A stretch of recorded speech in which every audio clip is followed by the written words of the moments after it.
Anda kembali bergabung di Ini Sore bersama saya Abraham Silaban. Pemirsa, ratusan pemudik memadati stasiun kereta api Kiara Condong, Kota Bandung, Jawa Barat. Para penumpang memilih mudik pasca Lebaran karena tiket sebelum Lebaran sudah ludes terjual. Pemudik masih memadati stasiun Kiara Condong Minggu pagi. Para pemudik akan menumpang kereta jarak jauh ke sejumlah kabupaten kota di Jawa Tengah dan Jawa Timur dengan menggunakan kereta Pasundan tambahan. Sejumlah warga memilih untuk mudik sehari setelah Lebaran karena sulitnya mendapatkan tiket kereta sebelum Idul Fitri. Namun para pemudik bersyukur bisa pulang kampung setelah adanya pelonggaran PPKM COVID-19. Di hari Minggu, 4.000 penumpang diberangkatkan dari stasiun Kiara Condong, Bandung.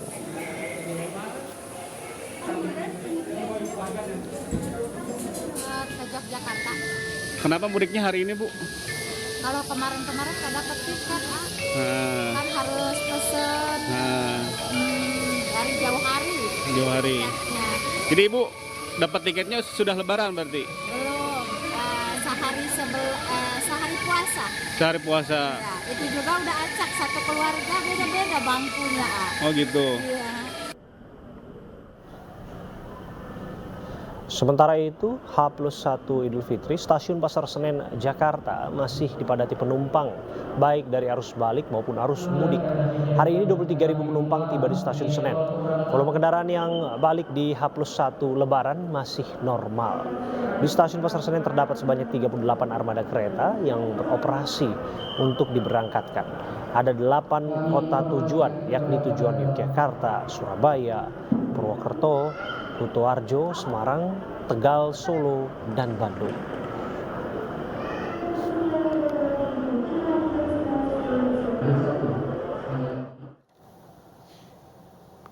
Saat ini kami sudah bergabung bersama dengan Kepala Humas PT KAI Dap 1, Eva Karenisa, untuk membahas arus penumpang kereta api di masa angkutan Lebaran 2023. Assalamualaikum, selamat sore, Bu Eva. Ya, baik, Ya. selamat sore. Selamat Hari Raya Idul Fitri ya, Bu Eva yang harus bekerja di masa Lebaran. Ya, sama-sama ya. Selamat Hari Raya Idul Fitri juga untuk semua. Oke. Tapi yang jelas kita terus amati bagaimana pergerakan pemudik di stasiun kereta. Kami dengar belum ada lonjakan untuk arus balik. Malah lonjakan itu justru terjadi di Ya. arus mudiknya. Betul demikian ya, Bu Eva?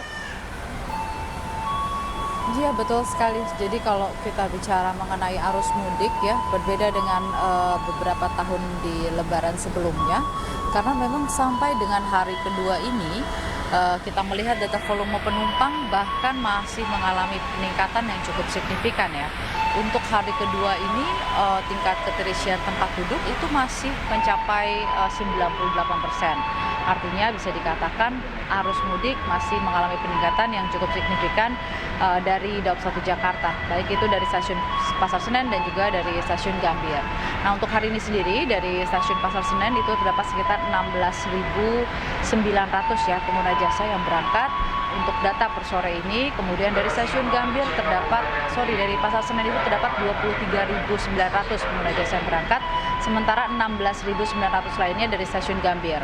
Sehingga secara total hari ini terdapat sekitar 40.800 pengguna jasa yang berangkat. Nah, ini masih terhitung sangat tinggi ya jika dibandingkan dengan masa normal. Artinya masih mendekati puncak arus mudik kemarin yang okupansinya itu mencapai 100%.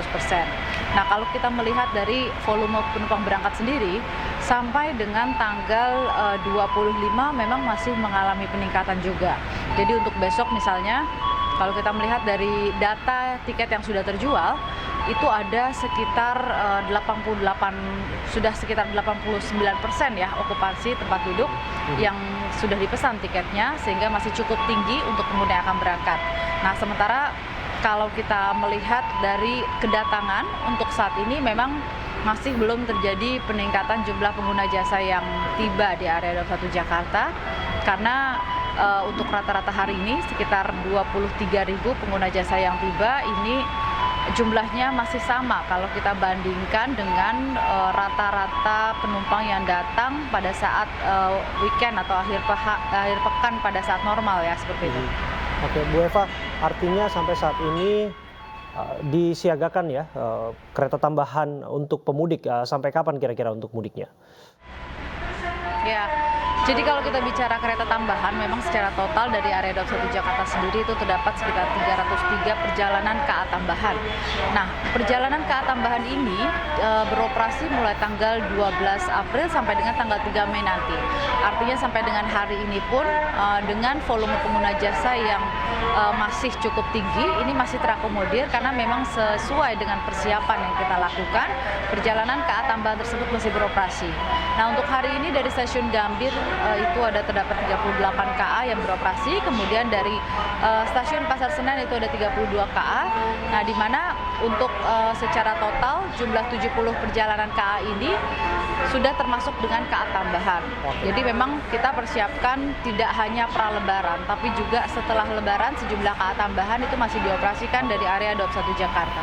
Bu Eva, ada ketentuan khusus kah dalam perjalanan arus mudik maupun arus balik menggunakan kereta, mengingat salah satunya misalnya masih simpang siur, itu mungkin perlu ditegaskan kembali mengenai vaksin booster yang pada halnya hanya sifatnya imbauan saja ya. Ada hal-hal lain yang barangkali penting ditekankan untuk para pengguna jasa kereta. Ya, baik, mungkin kalau terkait aturan vaksin ya memang sifatnya himbauan ya, untuk 18 tahun ke atas sebagai sudah melakukan vaksin ketiga seperti itu. Hal lainnya sepertinya lebih ke arah kami ingin mengingatkan seluruh pengguna jasa, baik itu yang akan berangkat ataupun juga datang ke area Daup 1 Jakarta. Yang pertama mungkin dari beberapa yang kita lihat ya, ada kasus-kasus tertinggal KA. Nah, artinya mohon untuk yang akan menggunakan kereta api jarak jauh, atur kembali waktu keberangkatannya dengan prediksi yang tepat ya. Kita sarankan 1 jam sebelum jadwal keberangkatan itu sudah tiba di stasiun. Nah, kemudian juga bagi pengguna yang mungkin akan datang ke area Daup 1 Jakarta, mohon periksa kembali barang bawaan di kereta ya, jangan sampai tertinggal. Jadi sebelum turun, pada saat KA sudah tiba di stasiun akhir, tidak perlu terburu-buru karena ada waktu yang cukup KA tersebut untuk menunggu penumpang turun. Nah, sehingga sebelum turun periksa kembali karena biasanya pada saat-saat tersebut kita banyak menemukan barang penumpang tertinggal di atas KA, khususnya ini barang-barang berharga seperti misalnya dompet, kemudian perangkat telekomunikasi ya, handphone atau laptop seperti itu. Oke. Terakhir Bu Eva, mengenai pengamanan tentu ini menjadi penting mengingat membeludaknya ataupun tingginya lonjakan penumpang yang menggunakan jasa kereta. Apakah ada sifatnya pengamanan khusus dan lain sebagainya untuk memastikan tidak ada kejahatan di dalam maupun sekitar stasiun?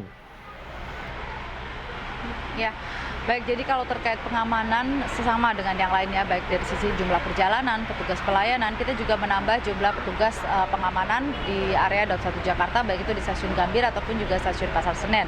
Nah, kemudian secara total perharinya itu ada sekitar 610 petugas pengamanan yang bertugas di Daup 1 Jakarta, tidak hanya di stasiun tapi juga di sejumlah jalur lintas jalur rel ya. Karena dengan banyaknya jumlah KA yang beroperasi di masa angkutan lebaran ini, tingkat resiko di perlintasan sebidang semakin tinggi. Nah, seperti yang kita ketahui, biasanya kecelakaan yang terjadi di perlintasan sebidang ini karena abainya pengendara terkait rambu-rambu. Nah, di titik-titik ini kita juga menambah pengamanan. Kemudian ada sejumlah daerah pengawasan khusus di kami ya. Jadi daerah pengawasan khusus itu sejumlah lokasi yang pernah memiliki sejarah misalnya terkait kejadian longsor ataupun juga banjir seperti itu. Nah, ini kita juga menempatkan petugas ya. Jadi ada petugas posko di pos penjagaan seperti itu. Ada 19 titik juga yang kita tempatkan untuk alat material untuk siaga, sehingga jika sewaktu-waktu terjadi kondisi yang beresiko terhadap keselamatan dan keamanan, untuk penanganannya akan cepat dilakukan. Nah, kemudian kalau lainnya selain pengamanan ya, kita juga menambah petugas pelayanan setiap harinya, ini sampai dengan 50 petugas pelayanan customer service mobile di stasiun Pasar Senen dan juga di stasiun Gambir. Kemudian juga tentunya fasilitas publik untuk pengguna jasa kita tambah, mulai dari kursi tunggu, kemudian mulai tahun ini sudah ada water station ya, jadi lokasi di mana pengguna jasa mungkin bisa memanfaatkan untuk mengisi ulang air minum seperti itu. Dan kemudian yang cukup penting juga, kita menambah jumlah area boarding. Nah, ini mungkin sekaligus kami informasikan kepada seluruh pengguna jasa yang akan berangkat dari stasiun Gambir, tidak harus melakukan boarding dari hall selatan, karena saat ini kami juga sudah menambah area boarding di hall utara, bagian utara, sisi utara itu juga dapat dimanfaatkan untuk melakukan proses pemeriksaan tiket seperti itu. Terima kasih Bu Eva Karnisa, Kepala Humas PT KAI Daup 1, sudah meluangkan waktunya untuk berbincang bersama kami. Pemirsa, Bandara Internasional Soekarno-Hatta di hari kedua Lebaran masih ramai penumpang yang hendak melakukan perjalanan pulang kampung. Data Angkasa Pura II AP2, 114.000 penumpang berangkat dari Bandara Internasional Soekarno-Hatta.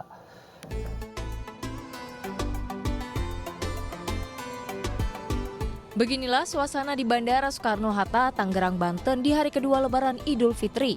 Meski tidak sepadat sebelum Lebaran, namun pemudik yang ingin melakukan perjalanan pulang ke kampung halaman masih ramai sejak pagi tadi. Hal ini dikarenakan banyak yang baru mendapatkan cuti libur Lebaran dan juga menghindari kepadatan penumpang saat arus mudik Lebaran kemarin. Adapun jumlah pergerakan penumpang yang berangkat melalui Bandara Soekarno-Hatta masih cukup tinggi, yaitu di angka 114.000 penumpang. Sementara untuk pergerakan pesawat berjumlah 841 penerbangan. Dapat cutinya kan besok, jadi besok udah nggak dapet tiket, jadi dapetnya hari ini. Naik sih dibanding nggak pas Lebaran sih, jelas. Seperti diketahui, arus puncak mudik sudah terjadi sejak H-3 Lebaran Idul Fitri. Bahkan ribuan pemudik sudah berada di kampung halaman mereka masing-masing. Untuk arus balik pemudik, pihak Angkasa Pura II memprediksi akan terjadi pada hari ke-7 Lebaran dengan prediksi jumlah trafik mencapai 1.203 penerbangan atau naik 23% dari tahun lalu. Sedangkan penumpang diprediksi mencapai 171.000 orang, naik 27% dari tahun lalu. Dari Tangerang, Banten, Hasnugara, Ainus melaporkan.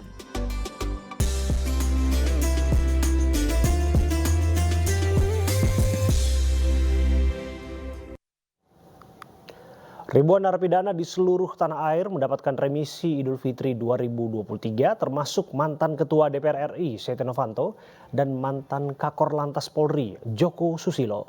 Sementara itu di Palembang, Sumatera Selatan, sebanyak 86 warga binaan mendapatkan remisi langsung bebas.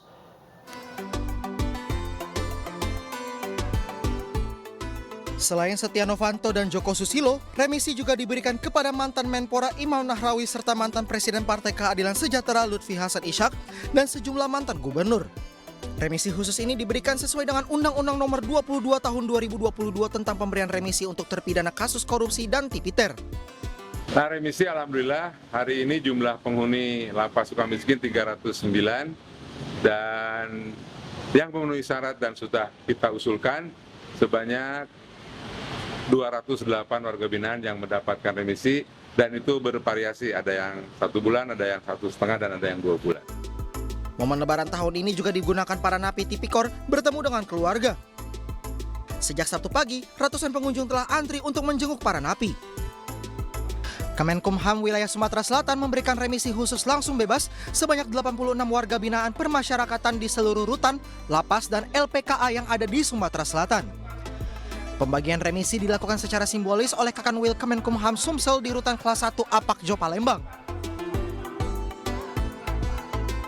Perlu dicatat bahwa pemberian remisi ini adalah anugerah negara kepada warga binaan yang sudah melakukan perbuatan tidak melanggar aturan selama berada di dalam lapas dan rutan.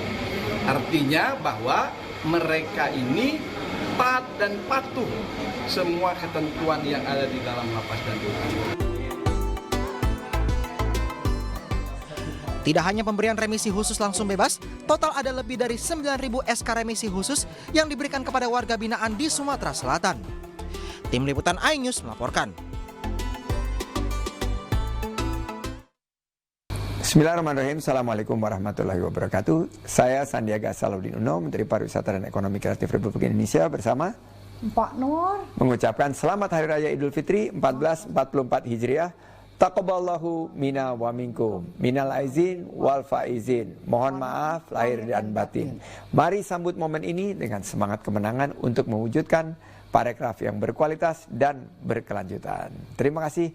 Wassalamualaikum warahmatullahi wabarakatuh. Hari kedua libur Lebaran, 14.000 lebih pengunjung pada di Taman Marga Satwa Ragunan. Informasinya kami hadirkan kepada Anda saat lagi.